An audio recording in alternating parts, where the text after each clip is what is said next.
अस्सलाम वालेकुम, बोल न्यूज हेडक्वार्टर्स में खुशामदीद। मैं हूं मोहम्मद कामरान और मैं हूं महविश निसार। हेडलाइंस आपने मुलाहिजा की। बुलेटिन में बात होगी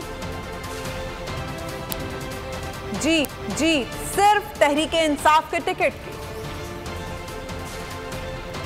वजीर आला पंजाब क्या फैसला करेंगे? नून लीग के अरकान लाहौर बंद। कर्जखाहों के लिए लाशों की वीडियो। जियाले की ललकार। पिंडी टेस्ट ताहाल अगर मगर का शिकार। और फुटबॉल वर्ल्ड कप में एक और अपसेट।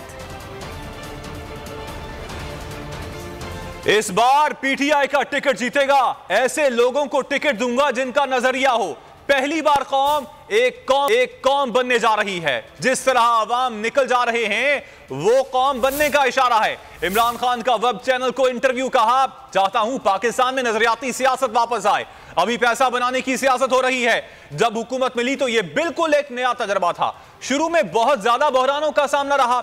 जिंदगी का मुश्किल तरीन वक्त था। 3.5 साल में हुकूमत चलाने का तजर्बा हो गया। नवाज शरीफ और जरदारी चाहते थे कि उनकी चोरी कोई ना पकड़े। जिन्होंने हमला करवाया वो अब भी ताकत में हैं। सबसे अव्वलीन हमें मुल्क को दिवालिया होने से बचाना है। बेल आउट की बहुत ज्यादा कीमत चुकाना होगी। ब्यूरोक्रेसी में हर जगह एक छोटा सा ग्रुप बहुत ज्यादा फायदा उठा रहा है। पॉलिसी पर अमल दरामद नहीं होने देता। जब हमने ब्यूरोक्रेसी पर कंट्रोल कर लिया था हमारी हुकूमत खत्म कर दी गई। पार्लिमानी जमहूरियत के लिए अखलाक का मयार बहुत आला होना चाहिए।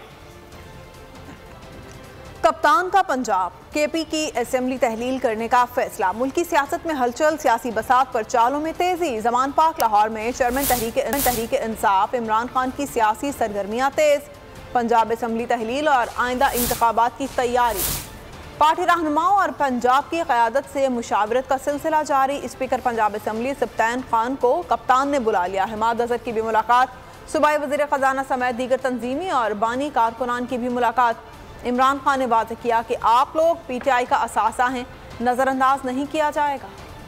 इमरान खान की तुर्क की चाल, पंजाब असेंबली की तहलील का फैसला। मुल्की सियासत में खलबली मच गई। कप्तान ने पंजाब असेंबली की तहलील पर पार्टी रहनुमाओं से मशावरत तेज कर दी। स्पीकर पंजाब असेंबली सप्तान खान को कप्तान ने बुलाया। हम्माद अजहर की भी मुलाकात। असेंबली की तहलील और आइंदा इंतखाबात पर मशावरत। हुकूमती कारकर्दगी पर तशवीश का इजहार। मुलाकात के बाद मीडिया से गुफ्तगू में हम्माद अजहर ने कहा, मुल्क के माशी हालात रोज बरोज खराब हो रहे हैं। जरा मुबादला के ज़खायर सिर्फ 8 अरब डॉलर रह गए हैं। लेकिन मौजूदा हुकूमत का मुआशी रेस्क्यू के लिए कोई प्लान सिरे से मौजूद ही नहीं। मौजूदा हुकूमत मुसल्लत हुई बैठी है जिसकी कतन कोई दिलचस्पी नहीं है मईशत को चलाने में, मुल्क को चलाने में। उनका माशी बहाली के लिए कोई प्लान, माशी बहाली के लिए क्या, माशी रेस्क्यू के लिए आज कोई प्लान कौम के सामने मौजूद नहीं है। रहनुमा पीटीआई जुल्फी बुखारी का कहना है कि असेंबली तहलील करने का जो फैसला इमरान खान ने लिया है उस पर अमल होने में बहुत ज्यादा देर नहीं है। इस सिलसिले में तमाम स्टेक होल्डर्स भी हमारे साथ हैं और देख रहे हैं कि एग्जैक्टली कब हो सकता है, लेकिन इंशाल्लाह इसमें ज्यादा देर नहीं लगेगी। बहुत जल्दी जो डिसीजन खान साहब ने लिया हुआ उस पर अमल हो जाएगा। सब के सब साथ हैं जी, पार्टी का हर एक MPA और वो भी बाकी allies दोस्त हैं वो बिल्कुल साथ हैं।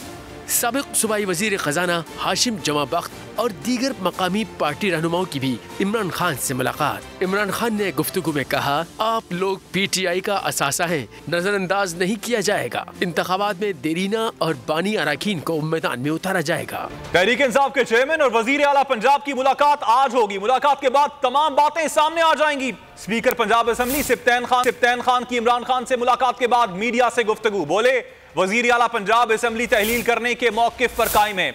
इस वक्त सदर पाकिस्तान समेत तमाम लोग एक दूसरे से राबते में हैं। मुल्क के चारों सूबों में तमाम जमातों की हुकूमतें मौजूद हैं। बहसीयत स्पीकर मेरा फर्ज है कि इजलास को पार्लिमानी रिवायात के मुताबिक चलाऊं। पंजाब बहुत बड़ा सूबा है, 12-13 करोड़ की आबादी है। आप मिनट टू मिनट या घंटा टू घंटा ना चलें। कल इंशाल्लाह मीटिंग भी हो जाएगी और इंशाल्लाह आपको अच्छी खबरें भी मिल जाएंगी। CM साहब की एक बात में मेरी आप सुन लें कि इसमें कोई इख्तलाफ इंसाफ नहीं है। CM साहब इज़ डिटर्मिन्ड कि जो इमरान खान का फैसला होगा, we stand along with our हमारे चेयरमैन के साथ, और जो इमरान खान का डिसीजन होगा चीफ मिनिस्टर पंजाब का चौधरी मोहम्मद इलाही साहब का, वो लोग हैं। मुलाकातें तो होती रहती हैं, सबकी होती रहती हैं, शायद किसी और की मुलाकात भी हो जाए, प्रेसिडेंट साहब की भी मुलाकातें हो रही हैं, तो मुलाकातें तो ये तो जमहूरियत की खूबसूरती है। पाकिस्तान तहरीक इंसाफ ने आइंदा इलेक्शन की तैयारी शुरू कर दी। इलेक्शन की हिकमत अमली पर काम में तेजी। हमाद अजहर की इमरान खान से मुलाकात। बोल न्यूज़ से गुफ्तगू में कहा, सेंट्रल पंजाब के अरकान असम्बली की टिकट से मुतालिक गुफ्तगू की है। मुश्किल वक्त में जो लोग साथ खड़े रहे वो हमें याद हैं। मुलाकात में तंजीमी मामलात पर तबादला ख्याल किया गया। PTI रहनुमा का कहना था कि असम्बलियाँ तोड़ने का आईनी इख्तियार कोई भी हमसे नहीं छीन सकता। असम्बलियाँ तोड़ने का हमारे पास आईनी इख्तियार है। जो हमारा सेंट्रल पंजाब के 95 सीट्स हैं नेशनल असेंबली की और उससे ज्यादा है प्रोविंशियल असेंबली, तो उसके अंदर हमने जो टिकट्स की फाइनलाइजेशन है MNAs की और MPs की, उसके ऊपर हम गुफ्तगू कर रहे थे, क्योंकि अब हम इलेक्शन मोड में जाने वाले हैं। हम समझते हैं कि सेंट्रल पंजाब जो है अब किला बन चुका है पाकिस्तान तहरीक इंसाफ का। मैं समझता हूँ कि माजी में हमसे कुछ गलतियां भी हुई 2018 में। जाहिर है ये जितनी भी सियासी जमातें होती हैं ये सारे फैसले टिकटों के ठीक ही नहीं करती, क्योंकि 1000-1200 टिकट्स देने होते हैं सारी असेंबलियों के। सारे फैसले ठीक तो नहीं हो सकते, लेकिन ये जरूर है कि तो हमारे पास काफी ज्यादा लोगों की परफॉर्मेंस सामने है, जो लोग हमारे साथ खड़े रहे हैं मुश्किल वक्त में, वो भी हमारे सामने सारे फैक्ट्स हैं। तो इंशाल्लाह ताला इस मरतबा आप देखेंगे कि बेहतरीन टिकट। नून लीग की हुकूमत बचाने के लिए जतन। अपने अरकान पंजाब असेंबली को लाहौर में कैद कर दिया। आसिफ जरदारी के दर के चक्कर काटने लगे। जराई कहते हैं नून लीग ने अपने तमाम अरकान पंजाब असेंबली को ताहुक्म सानी लाहौर में रहने की हिदायत कर दी। और तो और अरकान असेंबली को किसी होटल में ठहराने का मंसूबा भी बना लिया। विफाकी वज़रा राना सनाउल्लाह, अयाज सादिक और ख्वाजा साद रफीक फिर आसिफ जरदारी से मिलने पहुंच गए। PTI रहनुमा असद कैसर ने कहा है कि आसिफ जरदारी अरकान को खरीदने की कोशिश कर रहे हैं। आसिफ जरदारी को कहता हूं, जो लोटे थे वोटे थे वो जा चुके हैं। जितने भी हमारे पार्लियामेंटेरियंस हैं वो इमरान खान के सिपाही हैं। आसिफ जरदारी को मायूसी होगी और मुंह की खाना पड़ेगी। प्रोग्राम ऐसे नहीं चलेगा। मैं गुफ्तगू के दौरान असद कैसर ने कहा कि पीपल्स पार्टी के कारकुनों से पूछता हूँ, क्या ये भुट्टो की पार्टी है? पीपल्स पार्टी एक कब्जा माफिया और करप्शन का ट्रेडमार्क बन चुकी है। हुकूमत ज़ेद और अना की वजह से इलेक्शन नहीं करवा रही। उधर कोशिश कर रहा है, उधर बैठा हुआ है, लेकिन उसको पता नहीं है कि जो लौटे थे तो वो तो चले गए हैं। अल्हम्दुलिल्लाह इस वक्त जितने भी पार्लियामेंटेरियन है वो इमरान खान सही सिपाही है। इनको मायूसी होगी, इनको जो है ना बहुत बुरी तरह जो है मुंह की खानी पड़ेगी इंशाअल्लाह। तो मैं सिर्फ पीपल पार्टी के वर्कर से पूछता हूँ कि क्या ये पीपल पार्टी है? क्या ये उसके मंशूर के मुताबिक आगे चल रही है? क्या ये पीपल पार्टी जो है ना भुट्टो के जो आइडियोलॉजी है उसके मुताबिक जो ना, ये तो एक कब्जा माफिया, ये तो वो पार्टी है कि जो इस वक्त करप्शन के लिए एक बहुत बड़ा ट्रेडमार्क बन गई है। खुदा ना खास्ता मुल्क डिफॉल्ट कर गया या मुल्क को कोई नुकसान हो गया और तो फिर इस किसी के हाथ नहीं रहेगा। मैं इसलिए कहता हूँ कि तमाम जो स्टेक होल्डर्स हैं उसको संजीदगी का मुजाहरा करना चाहिए। इलेक्शन के अलावा कोई रास्ता नहीं है और हम समझते हैं कि इलेक्शन वाहिद रास्ता है, इससे ये क्राइसिस खत्म हो जाएगा। PTI रहनुमा उमर अयूब का कहना था कि मौजूदा हुकूमत के 8 माह में मुल्क की मईशत तबाह करके रख दी गई है। ये हुकूमत सिर्फ खुद को NRO देने आई है। बोल न्यूज़ के प्रोग्राम नेशनल डिबेट में गुफ्तगू करते हुए उमर अयूब का कहना था कि हुकूमत अब तक 1200 अरब के केसेस माफ करवा चुकी है। डॉलर की कीमत मसनूई तौर पर गिराई हुई है। हुकूमत ने 4 अरब से जायद की इंपोर्ट रोकी हुई है। मईशत इस ने हमारी तबाह बर्बाद करके रख दी। जिस वक्त हमारी हुकूमत तहलील हुई, ख़त्म हुई, उस वक्त 6% की ग्रोथ रेट थी। आपके पास 17 अरब डॉलर के फॉरेन एक्सचेंज रिजर्व थे। आपके पास गैस और बिजली वाफिर थी। आपके पास कोई इशू नहीं था। इस इम्पोर्टेड हुकूमत ने आके 8 महीनों में बेड़ा गर्क कर दिया। जिस तरह की कोई लोकस आके ना किसी खेत को वो चट देती है, ख़त्म कर देती है, इसी तरह इन्होंने किया। इन्होंने ये हुकूमत एक वजह से आई है, अपने आप को NRO देने के लिए। मैं भी ट्वीट भी करने वाला हूँ, अखबार में भी आया हुआ था कि इस हुकूमत ने जो अपने केसेस माफ़ कराए हैं वो अरबों रुपए के हैं। 1200 अरब रुपए के केसेस इन्होंने अपने माफ करा दिए। ये तो इनका एक ही एजेंडा है, मुल्क, लोग, अवाम, इनका कोई गर्ज नहीं, कोई इंटरेस्ट नहीं है पब्लिक से, पब्लिक रिलीफ से कोई इंटरेस्ट नहीं, कोई नहीं। हुकूमत अवाम का रिलीफ खा गई। आलमी सतह पर तेल की कम कीमत, लेकिन कीमतों के सम्राट से अवाम महरूम। मरियम नवाज के दावे खोखले साबित हुए। कहा था आलमी मार्केट में 1 रुपया भी कम होगा तो पाकिस्तान में भी कीमतें कम कर देंगे, लेकिन ऐसा नहीं हो सका। हुकूमत का पेट्रोल और हाई स्पीड डीजल की कीमतें बरकरार रखने का ऐलान। पेट्रोल और डीजल, हाई स्पीड डीजल की कीमतों में कोई तब्दीली नहीं होगी, वो उसी तरह बरकरार रहेंगी। हुकूमत की ढिठाई, अवाम दुश्मन फैसलों से बाज न आई। अवाम को हक देने के बजाय उसे महरूम कर दिया। तेल की कीमतें कम करने के बजाय बरकरार रखने का ऐलान कर दिया। हुकूमत ने फैसला किया है कि पेट्रोल और डीजल, हाई स्पीड डीजल की कीमतों में कोई तब्दीली नहीं होगी, वो उसी तरह बरकरार रहेंगी। मरियम नवाज ने दावा किया था कि आलमी मार्केट में 1 रुपया भी कम हो गया तो पाकिस्तान में भी कम कर देंगे। इसी तरह आलमी मार्केट में कीमतें कम रही तो 2 हफ्ते के बाद मजीद कीमतें कम होंगी। लेकिन अमल उसके उलट हुआ। आलमी मार्केट में गुज़िश्ता कई दिन से तेल की कीमतों में बड़ी कमी आई, लेकिन हुकूमत फिर भी न शर्माई। वज़ीर ख़जाना इसहाक डार आए और पेट्रोल और हाई स्पीड डीजल की कीमतें बरकरार रखने का ऐलान किया। हुकूमत ने फैसला किया है कि पेट्रोल और डीजल, हाई स्पीड डीजल की कीमतों में कोई तब्दीली नहीं होगी, वो उसी तरह बरकरार रहेंगी।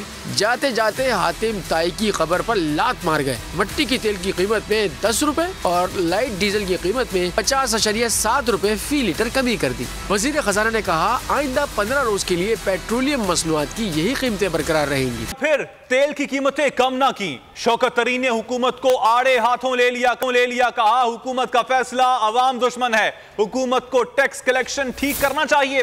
बोल न्यूज से गुफ्तगू में साबिक वजीर खजाना का कहना था कि आलमी मार्केट में कीमतें कम हुई थी, हम फौरी कम करते थे।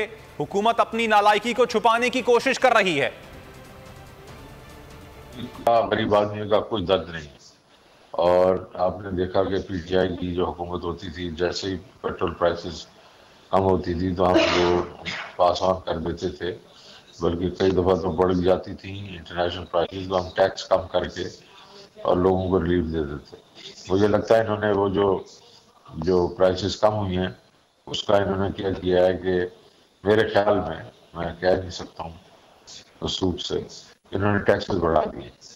और ये टैक्सेस बढ़ा दिए क्योंकि इनकी एक साइड से जो है शॉर्टफॉल आ रही है टैक्सेस में, और दूसरी साइड से इनकी जो शॉर्टफॉल है वो नॉन टैक्स इनकम जो है वो 15% डाउन है। ये आज इन्होंने खुद तस्लीम किया।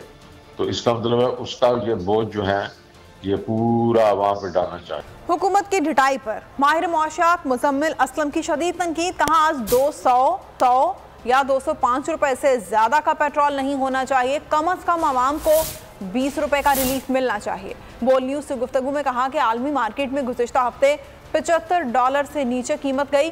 कीमत रूस और रशिया की जंग से पहले की सतह पर आ गई है। ने $75 के IMF हालांकि वादा कर लिया 50 रुपए पेट्रोल लेवी का, वो और जो है रुपए की कदर को भी अगर मिला लेने गिरी है तो 200-205 रुपए से ज्यादा का पेट्रोल नहीं होना चाहिए था। कम से कम 20 रुपए का आवाम को रिलीफ मिलता है। अब इसहाक डार साहब ने जो कीमत बरकरार रखी है उसके पीछे लग ये रहा है कि IMF के आगे उन्होंने सरसम कर दिया है, और जो IMF उनको सेल्स टैक्स की बात कर रही थी, शायद उन्होंने आज पेट्रोलियम मसनूआत की कीमतों में सेल्स टैक्स लगा दिया है। मईशत की जो जिसे कहते हैं गलत सिमत में लेके जाने की वजह से आज वो आवाम को रिलीफ देने से काफी। आलमी मार्केट में पिछले हफ्ते $75 से नीचे कीमत चली गई थी। ये जो रशिया और रूस की जंग है उससे भी पहले का जो रेट था वहां तक आ गई थी। जबकि इस सतह में पिछले साल कीमतें थी, PTI की हुकूमत जब थी तो 142 रुपए फी लीटर के हिसाब से तेल बेच रही थी, और 11 रुपए पेट्रोलियम लेवी हुकूमत उससे ले।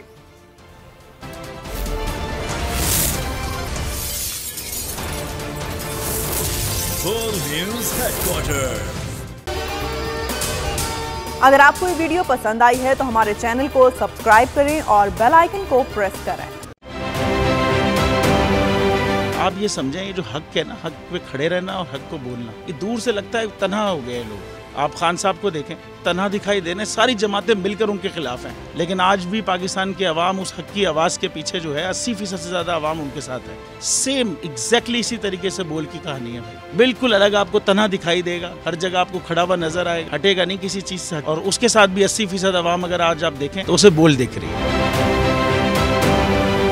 जाली केस है ना, ये हम पे उस वक्त बनाए गए थे जब हुकूमत यही थी, इन्हीं लोगों की हुकूमत थी ना। और ये जाली केस, इनको मैं नहीं कह रहा इस केस को जाली केस, इनको पाकिस्तान में क्या पूरी दुनिया में एक ऐसा शिकायत कुंदा नहीं मिला, एक ऐसा कंप्लेनेंट नहीं मिला जिसने ये कहा हो कि हमारे साथ फ्रॉड हुआ है। तो ये खुद ही बन गए कंप्लेनेंट और ये खुद ही इन्होंने खुद ही इन्वेस्टिगेशन की, उसकी खुद ही तफ्तीश भी की, यानी कि कंप्लेनेंट भी है, इन्वेस्टिगेशन ऑफिसर भी है। और इन द एंड इन्होंने फिर उसके बावजूद ये कोर्ट में जमा कराया कि जी ये केस जाली केस था और इसमें किसी किस्म जो कुछ एग्जैक्ट कर रहा था सब लीगल। ये मेरी बात नहीं है, ये इनके इन्वेस्टिगेशन ऑफिसर की बात। सबसे ज्यादा व्यूज और सबसे ज्यादा रेटिंग के साथ बोल आज भी रहा नंबर 1 पर। सब्सक्राइब करें और बेल दबाएं ताकि कोई खबर रह न जाए।